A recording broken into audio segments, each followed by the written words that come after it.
Hey guys, it's 11 after 11 p.m. Uh, I have it's kind of funny. Um, when I woke up, I got a bunch of news reports about how it was going to get snowy and whatnot.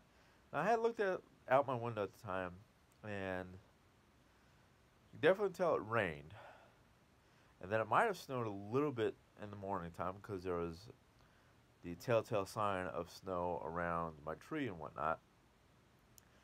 And I thought to myself, okay, well, if I can get to work, I'll be fine.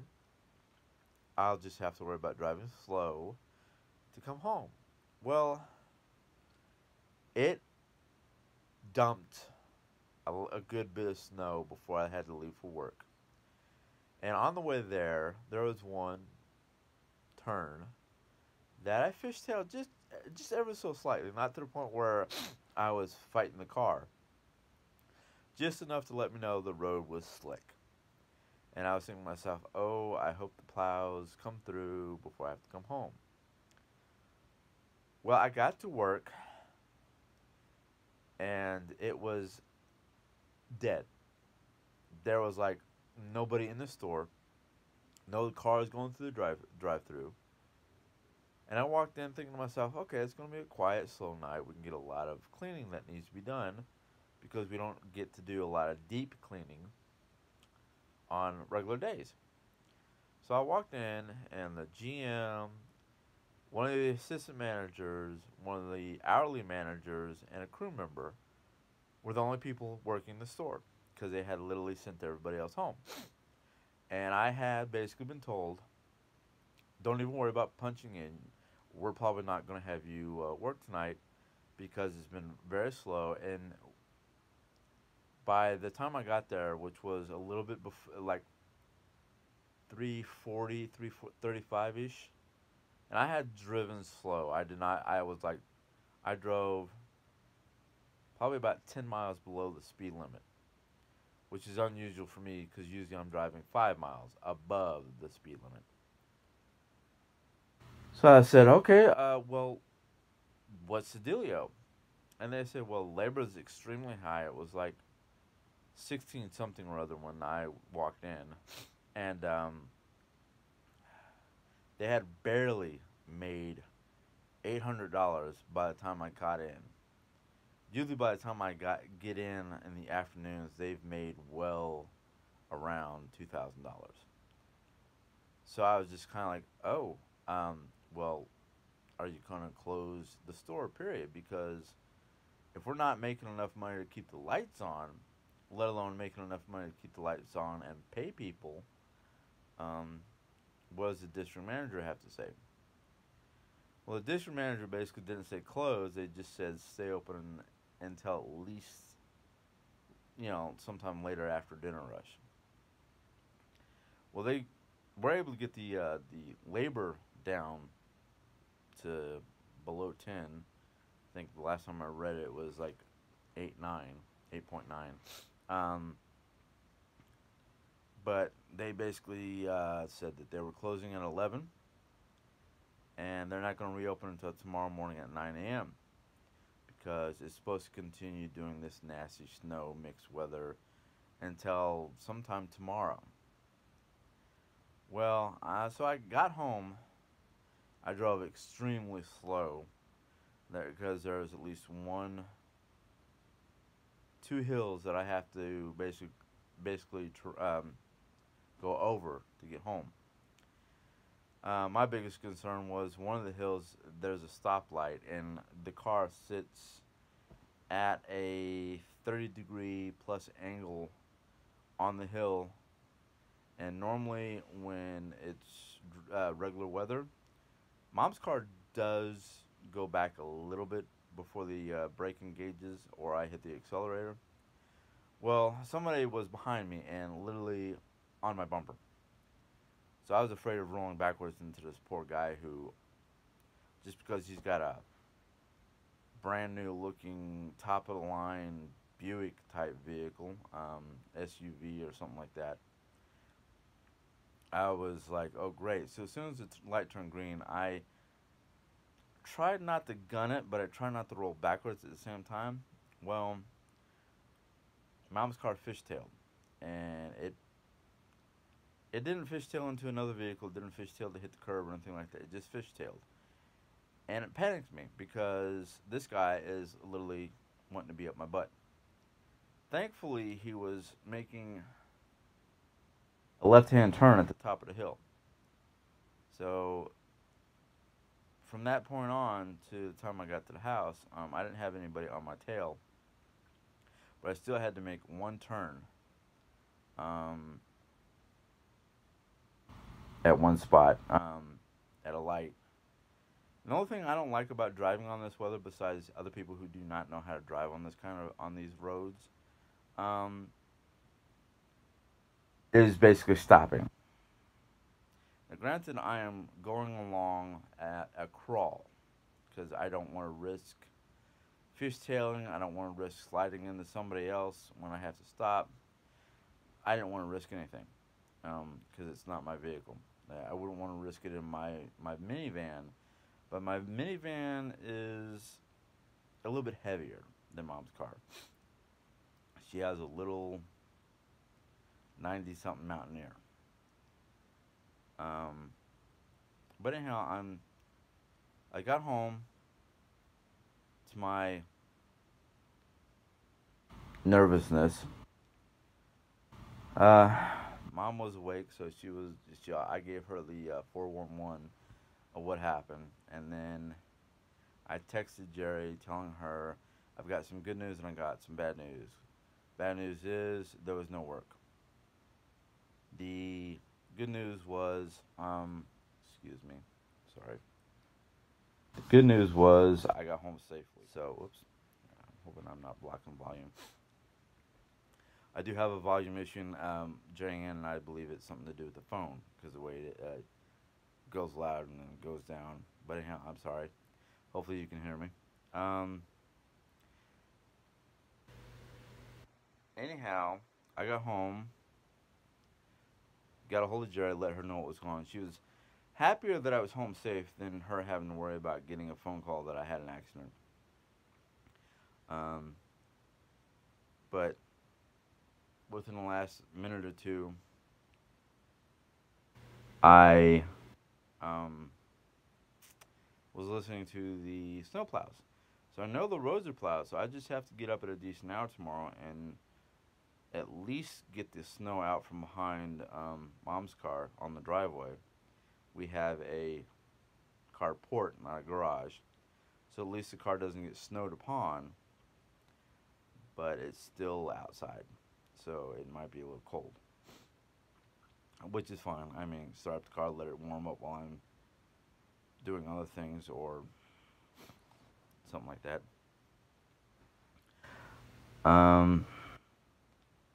Other than that, it was a fairly good day. Rough start. Got Mom to eat some scrambled eggs and sausage.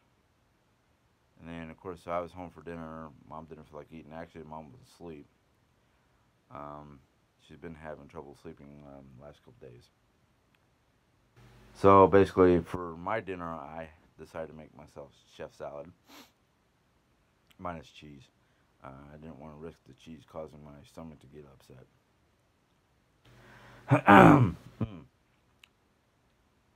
But when I looked outside earlier after I got home and it stopped snowing, because it was still snowing when I got home, I don't know how many inches or whatever is on the ground, but it reminded me of the first time I saw actual snow, which was not even Arkansas in the late 70s. It was Germany in the early 80s. It was the first time I seen snow. Well, the equivalency of a lot of snow. Arkansas would get a couple inches. Germany got a couple feet. In fact, the first time we were there, we weren't even living on base yet or in a house. We were living in a guest house, which is here in America we call it a hostel, but it's not a true hostel, and it's not a true apartment or hotel. What it is you're on a floor. The floor will have five, 4 to 5 rooms, and each room would have basically enough space and whatnot for a small family.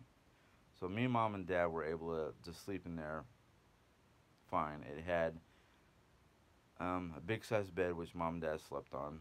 Um, I slept on a floor wrapped in a eider down quilt to keep warm. There was a dresser and an armoire because they don't have closets like we do. They use armoires. It's alright, I'm shaking a little bit. It's just because of holding the phone.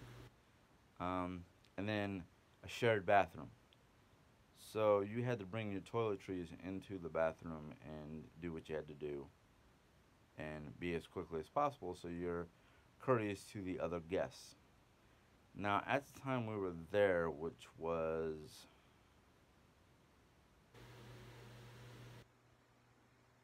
January and February, I think it was, or at least most of January and some of February, or longer. I don't remember the length of time we stayed there, but it was kind of fun.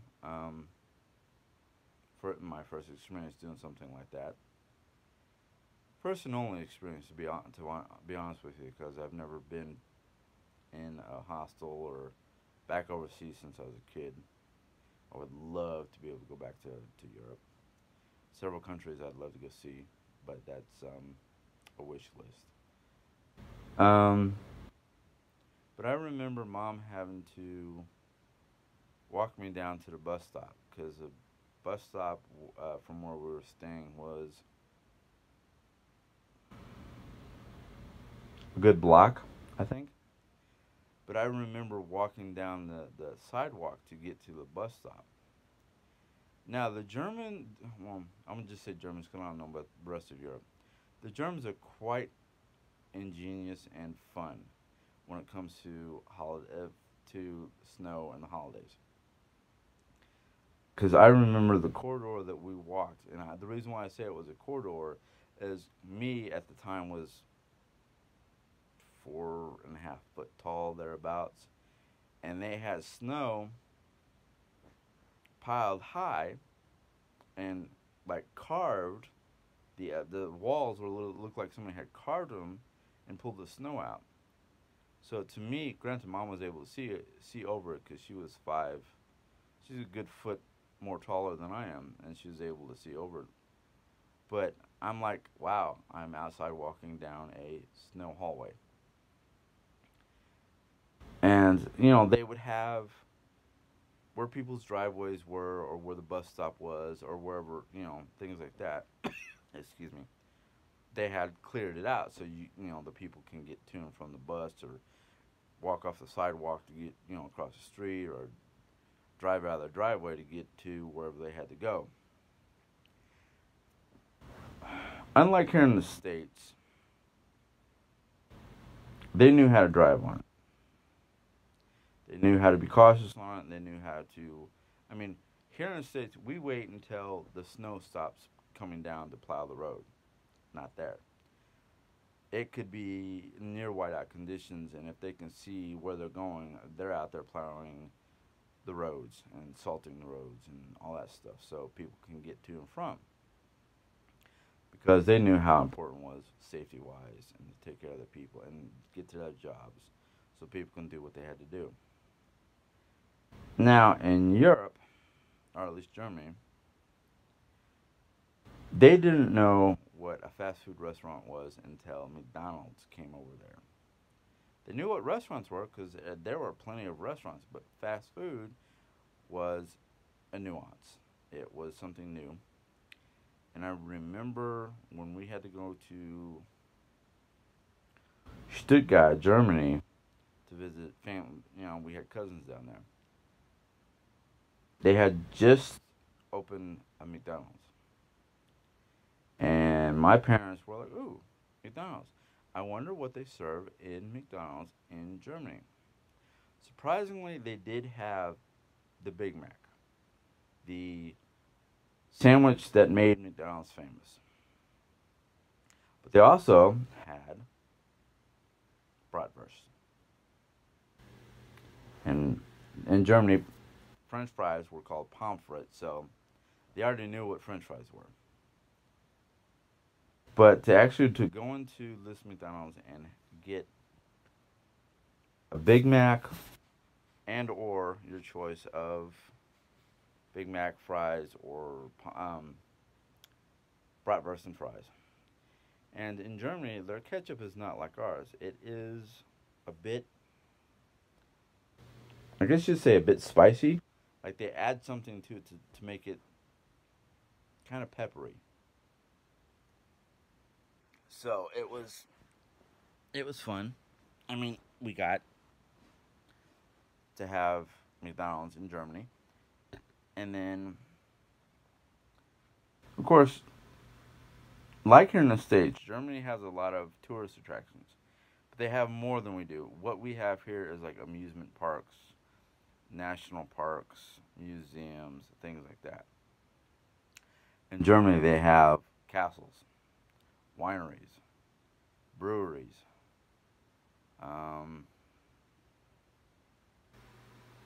Trying to think of the other things I remember that they had available for visitors, but most of the visitors went to the castles because a lot of the tourist companies had basically you can either go with a group of people and stop at the various castles on the itinerary, or you can go with a private guide and customize your visits where you're going to go. But I remember looking at a tour company information a couple years back, probably about a decade back, and they had either the Mosel or the Rhine River and all the different castles along I think it was like a week long thing or something like that. And of course, in my mind, I'm sitting there going, week? No, no, no, no, no, no. If I'm going back to Germany, it's going to be for a month. Of course, I remember when we were getting ready to leave Germany as a kid. My dad was getting ready to come back to the States for retirement. He had 4 more years before he was officially retired. Now, before we left, he was offered two different jobs. One job was with the factory um, that we lived next to, and the owner had basically offered Dad a job as an import-export liaison for the States because they were trying to export their product to the States. The other job was actually offered by a family member to be, I guess, an import-export to Germany from here. I can't remember what he was. Something to do with computer systems or something like that. I don't know. But my father decided not to take either one of those jobs, even though mom and dad had discussed the factor of if we stayed, the things that we'd have to do to adapt.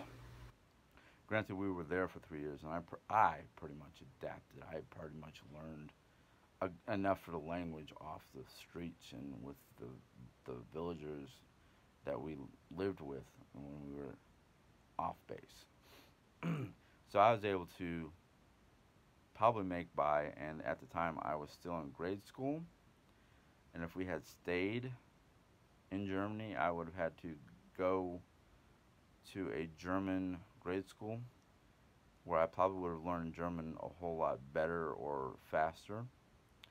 And then I would have had to go to the junior high. Then I would have had to go to the high school. Now, one of the things they have in Germany, in fact, a lot of European countries have this, is a 2-year mandatory military service right out of high school.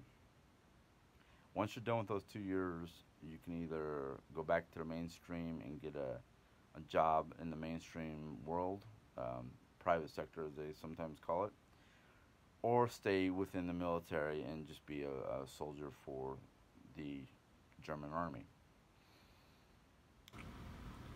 Looking back the way I do sometimes, I probably would have stayed in if I would have gone from high school to the 2 year mandatory service, I probably would have stayed in the military. Now, granted, if you decide to get out of the military and go to like um, what we would call the equivalency of a college, I think, but I'm not sure that because you did your 2 year mandatory, you would have probably had a scholarship or gotten your education paid. I'm not sure. I'd have to research that because I wouldn't fully know that unless we stayed. Um, but we had fun the 3 years. I mean, in the school, they had these things called. They participated in what they called Volksmarches, which were like a 10K, 20K walk. Now, when you finish the walk, you get this nice little medal to basically commemorate the fact that you completed this. Unfortunately, I lost those medals somehow, somewhere between Germany and Arizona. I lost them somehow. But I remember Mom and I went on several of these. Dad didn't go because he had to work. Because they were usually like on a weekday. It's a school field trip type deal. The one that we went on to that I did not, I we called it Cardiac Hill because you couldn't take a vehicle to the castle. You had to walk down a hill into a valley to a castle known as Bergelt. It's more of a fortified town that looks like a castle. Um, Going down there was not the problem. It was coming back up that hill. That's a walk I probably do not want to ever attempt again because I don't know how long the walk was, but I know coming back up that hill was a nightmare. Mom and I both nearly passed out. Now, for the locals, this is not a big deal because the fact that they walk everywhere in their small towns. Even in the bigger cities, a lot of people will spend most of the time either walking or riding their bikes, unless they lived a, a fair distance away. Um, then we went to trying to remember. My parents got to go to I forgot the name of the castle. They called it Frankenstein's Castle. It was there in Germany. I just don't know. I don't remember the name, the real name, or anything like that. But we saw like Kokum, and we never got to go see Neuschwanstein. I wanted. I mean, as a kid, I didn't know about it. I just knew it was called Cinderella's Castle. It was supposed to be the inspiration for Walt Disney's castle, Cinderella Castle. Um, I played games that had information about Neuschwanstein. Game was called Gabriel Knight, and the one of the games he basically was in Neuschwanstein. It was called it was commissioned and built for King Ludwig III, aka the Mad King, the Swan King, Mad King Ludwig. He had several different names. I just wish I could have gone. I mean, we've seen oh well over a dozen different castles. Even if we had to travel a good hour or more, we went and saw them because our landlady, who was basically our landlady who lived in the part of the house, the downstairs part of the house. They had an upstairs apartment type deal. A lot of the Germans in some of the surrounding communities basically they had their houses designed so they can live on the downstairs part and had the basement and the garage, and there was at least an apartment with 2 bedrooms, a kitchen, and a living room big enough for a small family or a couple. And a lot of those GIs live like that, so they can not only experience living off base, but I guess be closer to the community and get more. friendly, I guess. I mean, I don't know how to put it other than as military personnel, we were guests in their country, and they opened their towns and their homes and the businesses and everything you can imagine to the GIs. That was one thing about Germany that I did love. I was able to interact with German children, German families, um, go down, walk down to the local bakery and buy a pastry of one form or another, or go down to the local convenience, what we would consider a convenience store. That basically you go in there, it had everything. It had your bread, your milks, your bakery, your meats, anything you basically need. It was a small general store, um, not like a convenience store, but closer to a general store because it had deli meats. It has, you walk across the street for the pastries, but it had deli meats. It had milk. It had candy. It had your sundries. Anyhow, we saw many of the different castles, and um, came back stateside. Oops. And we got back stateside, and I haven't seen snow until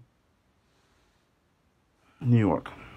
But yeah, I'm hoping tomorrow, because they did the plowing today, and hopefully it doesn't do too much more raining or any nasty stuff that I have to do it in the morning, other than what's on my driveway. And hopefully I'll be back to work tomorrow. Anyhow, that's basically today's events and some rambling about Europe and memories of Germany. If you liked this video or anything, yeah, all of a sudden because my brain is starting to shut down, I can't talk. Yeah, if you enjoyed this video, give it a thumbs up. If you want to hear more ramblings or anything that you want me to talk about that you might be interested in that you heard me talk about already, maybe elaborate on some of my youth. Give Go ahead and hit that bell, and you'll be able to see those videos. I'm thinking probably I'm gonna sit down and jot down some notes and um, probably talk a little bit more about myself and my past. Well, hopefully you have a good night, and until next time, see you guys later. God bless. Bye.